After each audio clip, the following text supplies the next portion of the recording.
Selamat pagi, salam sejahtera bagi kita semua. Perkenalkan, saya Joseph Rintaul Rizky, yang merupakan mahasiswa Magister Fasilkom IMSU, Stambuk 2021.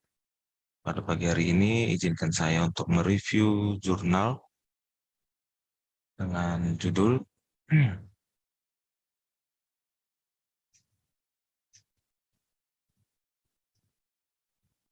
End-to-End Neural Network, Architecture for Fraud Scoring in Card Payment. Nah, di sini ada data saya, Joseph Rentorski, saya sendiri dengan NIM 21703802, merupakan mahasiswa program studi S2 Informatika Fasilkom TI Komputer dan Teknologi Informasi Universitas Sumatera Utara. Untuk jurnal sendiri, saya mengambilnya dari Sales Direct, ini dia, dari Pattern Recognition Letters, yang terindeks di Smago, itu di kuartil pertama. Sini di datanya, dan untuk linknya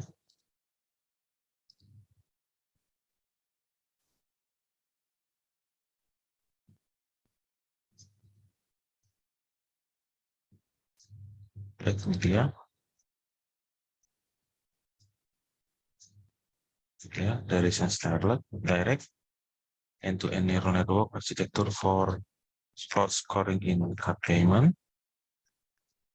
dan ini data dari Simagonya. Bawah Pattern Recognition Letters berada di tahun 2020, berada di kuartil 2 untuk Artificial Intelligence dan Computer Vision dan Pattern Recognition itu di kuartil 1, kemudian untuk di software kuartil 1, dan signal processing itu di kuartil 2. Baik, saya lanjut untuk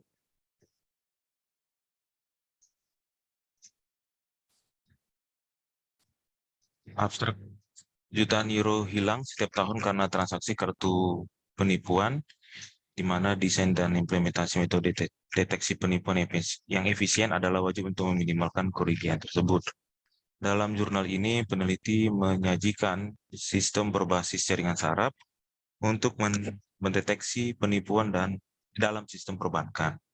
Peneliti menggunakan kumpulan data dari dunia nyata dan menjelaskan solusi dari ujung ke ujung dari perspektif praktisi dengan fokus pada aspek yang penting sebagai berikut, yaitu ketidakseimbangan, pemrosesan data, evaluasi metrik, biaya, dan analisis. Peneliti ini atau kami menunjukkan bahwa solusi yang diusulkan mencapai nilai kinerja yang sebanding, yaitu solusi eksklusif dan mahal dan biaya yang mahal yang canggih. Kita masuk ke pendahuluan. Munculnya solusi pembayaran baru kebanyakan berbasis pada solusi cloud, seperti kebanyakan pembayaran seluler ke orang ke orang, pembayaran kedekatan tersentuh atau online berbasis kartu seluler telah meningkatkan penggunaan kartu kredit dan debit secara signifikan. Selain itu, area pembayaran euro tunggal SEPA yang diterapkan pada tahun 2014 memungkinkan konsumen dan bisnis menggunakan satu akun pembayaran untuk semua pembayaran kartu kredit euro, sehingga memudahkan pembayaran kartu. Faktor-faktor ini lainnya dapat menjadikan kartu kredit dan debit sebagai mode pembayaran paling populer dan pembelian online maupun harian, dan ini berlaku pada sampai hari ini. Sayangnya, dengan hadirnya teknologi baru ini, penipuan kartu juga meningkat. Keamanan pembayaran dengan kartu dan kepercayaan masyarakat umum dalam melakukan pembayaran dengan kartu merupakan hal yang menjadi perhatian dari bank manapun. Penipuan dengan kartu yang diterbitkan dalam SEPA mencapai 1,3 miliar euro pada tahun 2012, yaitu sekitar 0,038% dari nilai transaksi kartu. Kemajuan teknologi telah membuat kartu lebih aman, misalnya dengan penggunaan chip atau dengan strip magnetik yang sekarang untuk mengautentikasi kartu. Namun, para penipu juga terus-menerus mengubah strategi agar tidak terdeteksi, membuat alat deteksi penipuan tradisional seperti aturan model atau model statis pembelajaran mesin yang tidak memadai.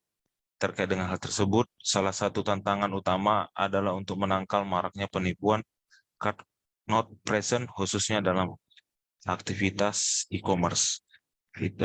Untuk card not present itu berupa transaksi kartu yang dilakukan di mana pemegang kartu tidak atau tidak dapat menunjukkan kartu secara fisik untuk pemeriksaan visual merchant, yaitu untuk online. Lanjut.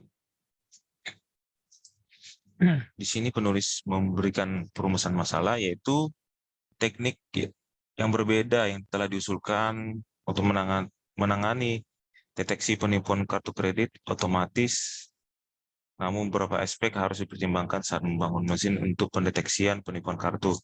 Misalnya, kemiringan data untuk membuat pelatihan model menjadi menantang. Biasanya hanya sebagian kecil transaksi kartu yang curang. Dalam set kami hanya satu, di mana di sini hanya 1 dari 5.000 transaksi yang curang. Di sisi lain, ruang pencarian memiliki dimensi yang tinggi, sehingga melakukan langkah pemrosesan fitur yang baik adalah wajib mendapatkan hasil klasifikasi yang layak. Aspek penting lainnya bahwa sistem harus merespon dalam waktu yang sangat singkat agar berguna dalam skenario nyata. Selain itu, karena berbagai sifat strategi penipuan, pelatihan online atau setidaknya pelatihan ulang yang sering adalah suatu keharusan dalam setiap model deteksi penipuan kartu kredit. Kemudian, masalah yang paling sulit diatasi adalah bahwa deteksi penipuan kartu kredit secara definisi merupakan masalah yang sensitif terhadap biaya. Dalam arti bahwa biaya yang dihasilkan oleh positif palsu berbeda dari biaya negatif palsu. Artinya, ketika sistem memprediksi transaksi sebagai penipuan, padahal sebenarnya tidak, atau positif palsu, lembaga keuangan memiliki biaya administrasi, serta sehingga terjadi penurunan kepuasan pelanggan. Sebaliknya, ketika sistem tidak mendeteksi transaksi penipuan atau negatif palsu, jumlah transaksi tersebut hilang, sehingga tidak cukup mengasumsikan perbedaan biaya konstan antara positif palsu dan negatif palsu. Dalam jumlah transaksi bervariasi secara signifikan, oleh karena itu dampak keuangannya tidak konstan karena tergantung pada jumlah setiap transaksi.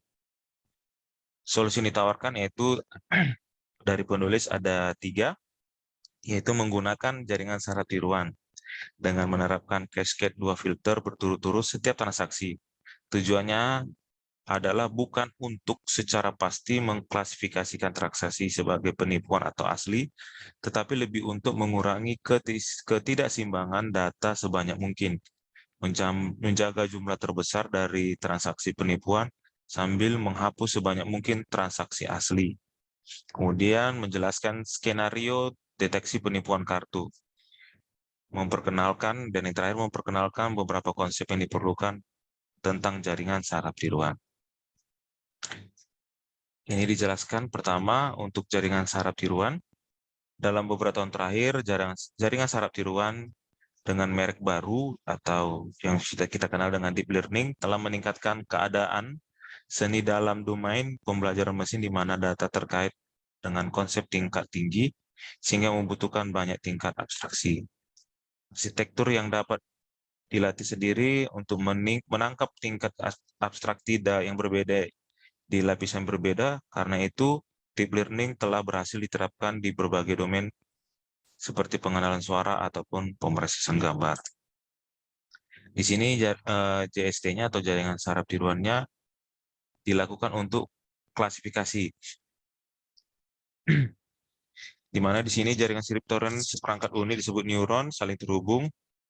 Unit pada dasarnya model matematika sederhana untuk mendefinisikan proyek linier, di mana D adalah dimensi ruang input, kemudian merupakan kebiasaan untuk merepresentasikan transformasi ini dalam notasi matriks sebagai di mana rumusnya sebagai berikut. Di sini X, di mana RD adalah vektor input, sedangkan bias B, R, adalah bobot, dan W adalah parameter yang dapat dipelajari, di mana fungsi S adalah fungsi yang dikenal sebagai fungsi aktivasi.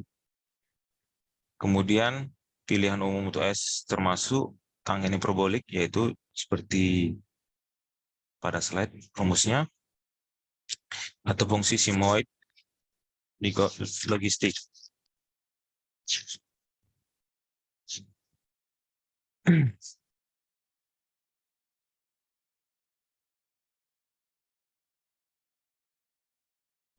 Baik, ini kita langsung ke dalam jurnalnya.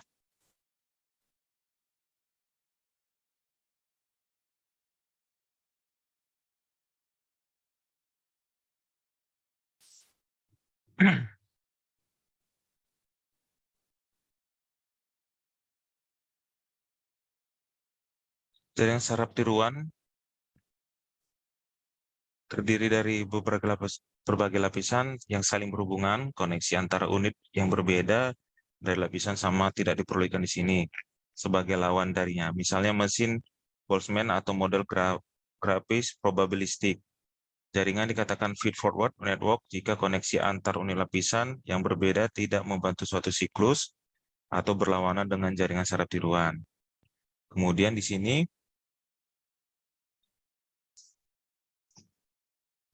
sebuah multilayer perseptron MLP adalah seperangkat umpan maju lapisan ditumpuk satu demi satu. Lapisan terakhir adalah satu pengklasifikasian unit.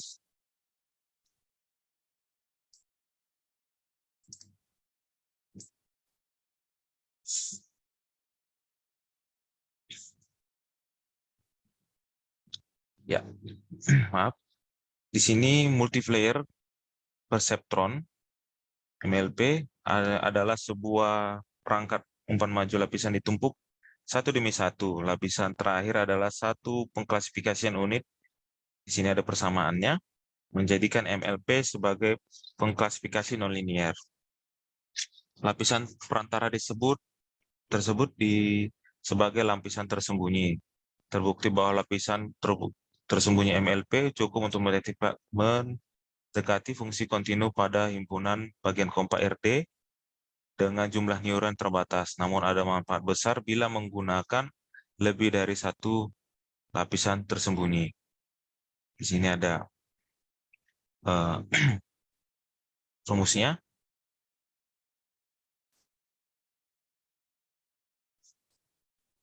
Kemudian kita masuk ke dalam pembelajaran parameter yang salah satu komponen yang penting dalam mempelajari jaringan saraf tiruan. Di dalam jaringan saraf tiruan, informasi mengalir dari input ke output layer. Informasi awal disebarkan melalui jaringan dalam waktu pelatihan sampai menghasilkan biaya skalar yang diparametrisasi oleh satu parameter dalam satu MLP tersembunyi. Misalnya seperti ini. Proses ini dikenal sebagai propagasi maju. Untuk memindahkan biaya, informasi harus mengalir mundur melalui jaringan sehingga gradien sehubungan dengan parameter dapat dihitung. Ini disebut propagasi balik, misalnya seperti ini. Gradien dapat dinyatakan dalam operasi yang didefinisikan dalam setiap lapisan dengan menerapkan aturan rantai kalkulus. Baik, ini dia penjelasannya. Nanti saya buat di link. Kemudian ada banyak fungsi nonlinear yang dapat digunakan untuk mengaktifkan neuron dalam persamaan. Neuron dengan fungsi aktivasi yang didefinisikan sebagai menuju nilai terbatas untuk masukan yang besar untuk membantu mencegah gradien nol saat menyebarkan kembali ke sel melalui jaringan besar. Alasan ini, Bonnerello telah menjadi salah satu fungsi aktivasi untuk paling populer untuk DNN atau Deep Neural Network. Luar yang lebih halus dapat dibedakan untuk induk relu adalah fungsi sub plus. Turunan fungsi ini ada fungsi logistik tradisional. Untuk unit relu banyak digunakan di banyak aplikasi seperti visi komputer dan pengenalan suara. Kita kembali ke slide.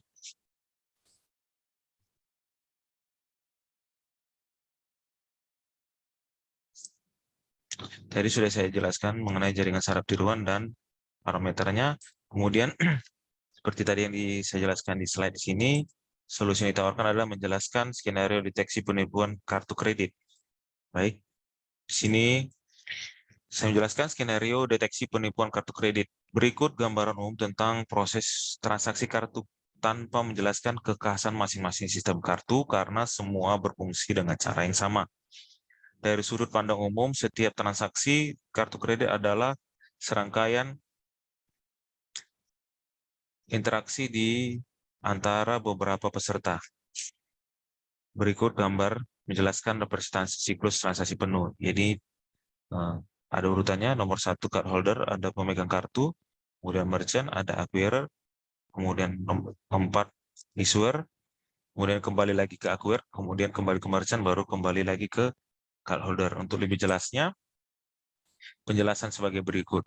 Pemegang kartu menunjukkan kartu untuk membayar pembelian atau mengetik informasi kartu dalam pembayaran online. Kemudian kedua, merchant memproses informasi kartu dan transaksi dan meminta otorisasi dari bank. Kemudian tiga, bank mengajukan permintaan otorisasi ke kartu penerbit. Kemudian keempat, penerbit kartu menyetujui atau menolak transaksi. Kemudian kelima, bank meneruskan respon ke merchant. Dan terakhir, penjual menerima respon otorisasi dan menyelesaikan transaksi sebagaimana mestinya. Di sini dijelaskan oleh peneliti di dalam jurnal.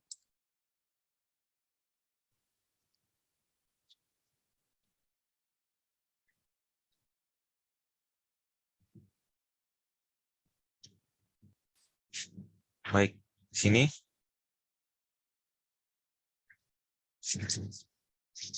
dijelaskan bahwa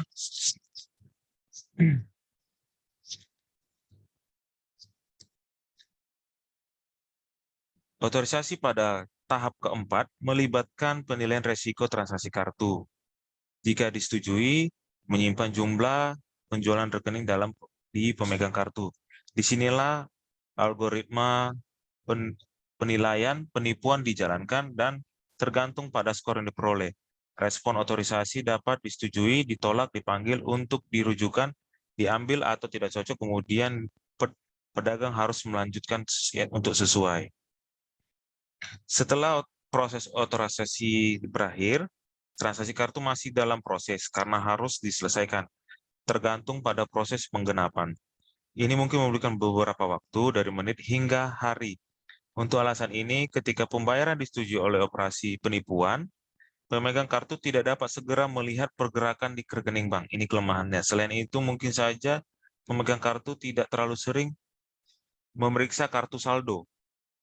Oleh karena itu, pelaporan pembayaran palsu kepada penerbit kartu mungkin mengalami penundaan penting atau bahkan menghadirkan kesalahan yang tidak disengaja.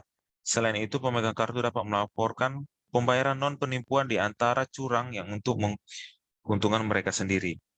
Untuk mengurangi masalah ini, pembayaran penipuan yang dilaporkan hanya terkait dengan pembayaran dalam basis data transaksi kartu ketika ditemukan satu ke satu antara dua operasi. Untuk melakukan ini, kami menerapkan proses tautan perkira dengan bidang impor dan stempel waktu. Secara khusus, kami mencocokkan dua operasi ketika impor berbeda kurang dari 10% dan stempel waktu berbeda kurang dari 36 jam. Dengan menggunakan proses ini, kami menautkan sekitar 90% pembayaran penipuan yang dilakukan. Di sini,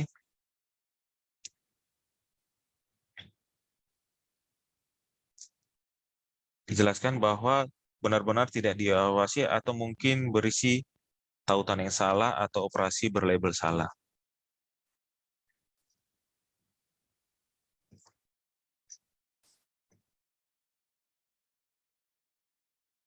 Kita masuk ke dalam metodenya, yaitu untuk metode sendiri itu terbagi 4, yaitu pemrosesan data, kemudian pemisahan kumpulan data, metrik yang sensitif terhadap biaya, kemudian cascade untuk pengklasifikasian untuk penyaringan.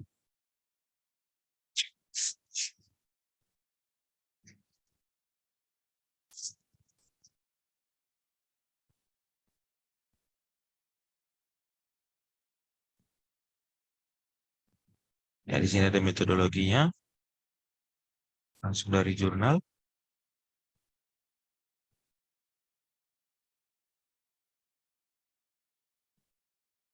Ya, pertama itu ada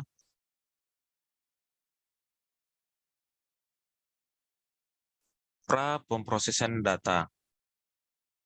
Data mentah terdiri dari catatan yang dikenal sebagai pesan transaksi yang disimpan setiap bank dari transaksi kartu kredit dan atau debit. Di sini penulis memproses aliran catatan untuk mendapatkan representasi dari setiap pesan transaksi sebagai vektor fitur.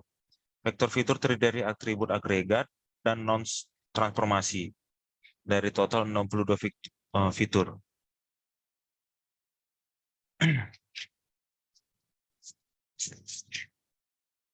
Kemudian masuk ke dalam pemisahan kumpulan data atau klasifikasi.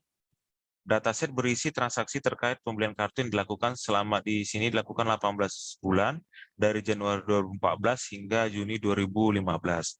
Namun Juni 2015 tidak digunakan karena kurangnya informasi penipuan selama beberapa hari di bulan itu. Untuk mensimulasikan operasi regular system, deteksi penipuan dalam skenario nyata, kami melatih pengklasifikasian dengan data bulan sebelumnya untuk prediksi bulan tertentu. Karena pesan penipuan berorientasi tidak segera tersedia, kami tidak pernah mempertimbangkan bulan sebelumnya. Untuk pelatihan, sebagai contoh, pengujian dengan data Maret 2015, kami tidak pernah mempertimbangkan untuk melatih menggunakan data Februari 2015.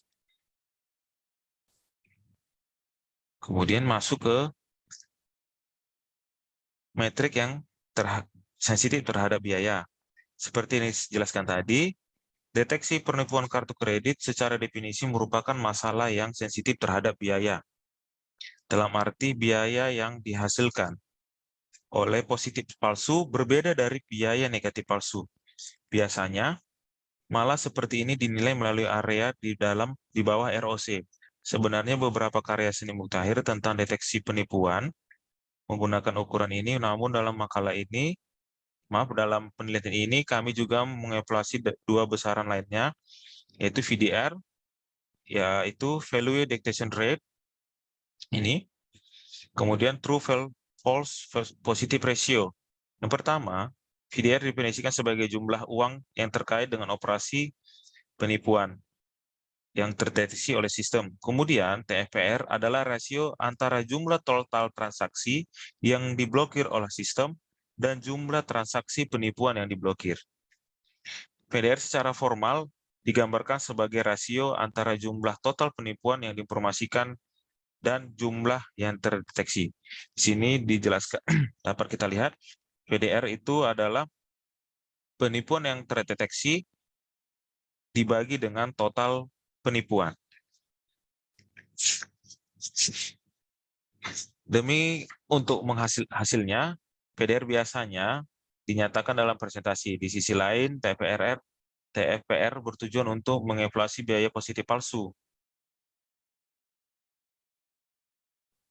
Untuk mengevaluasi biaya positif palsu, ini jauh lebih menantang karena mempengaruhi kredibilitas sosial dari langkah-langkah keamanan bank.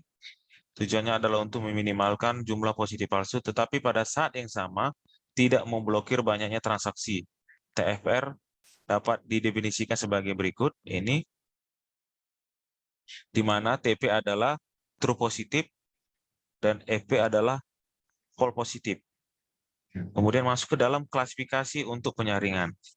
Tujuan ini adalah untuk menghapus sebanyak mungkin transaksi asli sambil mempertahankan jumlah maksimum transaksi penipuan.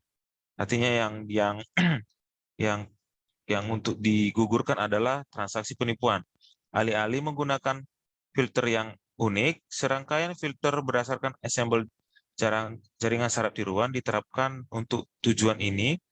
Kinerja filter diukur dengan VDR yang ditentukan dalam persamaan 7 tadi ini, dan rasio transaksi dibanding dengan penipuan. Di sini VDR mengacu pada presentasi penipuan yang dipertahankan sistem oleh setiap filter dalam cascade.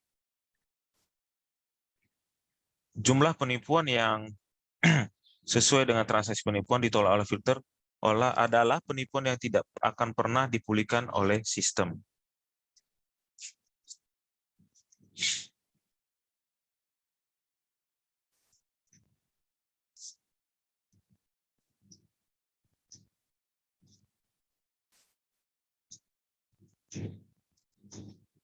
Setelah dilakukan metode berikut, kita masuk ke dalam eksperimennya, hasil dan pembahasan. Untuk menilai pendekatan kami menjalankan eksperimen tersebut melalui transaksi selama 18 bulan.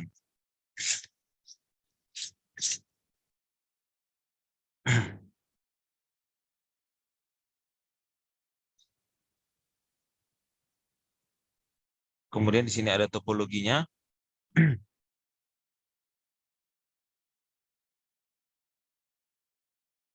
Ini dia. Di mana topologi ini yang digunakan adalah pada filter cascade tingkat pertama dan kedua. Beberapa topologi diuji dalam setiap penyaringan. Dalam semua kasus, lapisan keluaran memiliki 2 neuron karena JST digunakan ini untuk klasifikasi biner, yaitu asli dibagi dengan penipu. Di sini hasilnya adalah hasil AROC mirip hasil dengan yang dilaporkan. Saya tidak mungkin melakukan perbandingan yang tepat karena dataset yang digunakan tidak bersifat publik. Oleh karena itu, perbandingan antara kedua pendekatan harus dianggap perbandingan kualitatif daripada eksak. Di sisi lain, penting untuk dicatat perbedaan kinerja yang diperoleh di bulan yang berbeda adalah salah satu alasannya bisa jadi karena variabilitas dan musim yang besar dari teknik penipuan digunakan. Teknik-teknik ini terus berubah untuk melewati pendeteksi penipuan. Kita masuk dalam kesimpulan dan saran. Kebutuhan untuk mendeteksi operasi kartu kredit yang curang hampir secara real time menuntut penerapan mode otomatis. Tujuan dari penelitian ini adalah untuk memberikan beberapa wawasan kepada praktisi tentang bagaimana memecahkan masalah menggunakan jaringan saraf tiruan, khususnya menggunakan cascade pengklasifikasi untuk mengurangi ketidakseimbangan dalam evaluasi metrik biaya. Bagian eksperimental dari makalah ini telah menunjukkan bahwa menggunakan pendekatan diusulkan adalah mungkin untuk mencapai kinerja mutakhir dengan data yang nyata.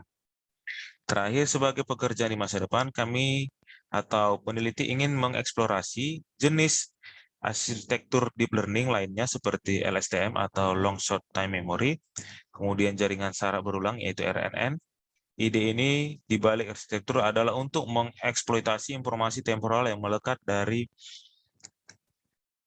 pengeluaran pelanggan dan pola penipuan. Demikian review dari saya dari jurnal End-to-End Neural Network, Arsitektur for Fraud Scoring Card Payment.